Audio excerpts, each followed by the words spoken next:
So guys, welcome to our channel once again. In today's video on our JAMB CRK exam revision series, we have here just this one question to answer on the topic, the kingdom of God. So in short, stay till the end of this video.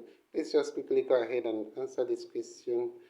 The question here says, according to Paul, the kingdom of God is not in word, but in A, power, B, heaven, C, action, D, glory.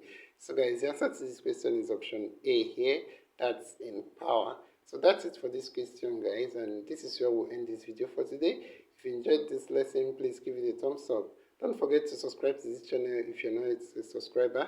So if you have any specific question regarding this video, you can drop your question on the comment section below and we'll be sure to give you a response. So finally, guys, we want to encourage you to join our YouTube channel community where we post major updates on JAMB examinations.